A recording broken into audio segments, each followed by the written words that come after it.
Sometimes when business is slow, it's hard to engage employees because what you're looking at is we're so focused on bringing in those new clients, getting those orders out, doing everything we can to work with the business we have, even when it's slow, and trying to find more to bring in, then sometimes we just forget about the employees that we have. And it's scary when, maybe there's an impending layoff or maybe there's something else coming up. The key to continuing to gauge employees when there's a business slowdown is being as transparent and honest with your employees as you possibly can. Your employees don't think that business is going to be, happy, happy, joy, joy all the time, manna from heaven coming down. But when things start to go bad, they can tell.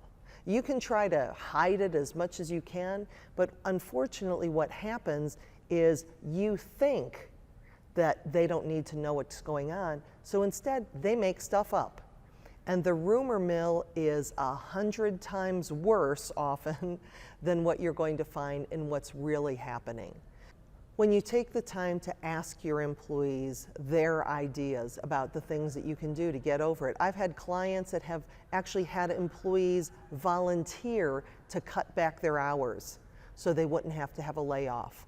Or other employees that have come up with new ideas to save the company money or to bring in new products or new services or find new ways to be productive, because your employees see your business through different eyes.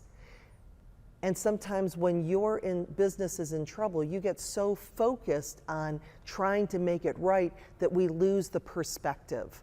So sometimes just by bringing that to your employees and asking them for their ideas, their tips, their suggestions, you can get through those difficult times and then shine even brighter on the other side.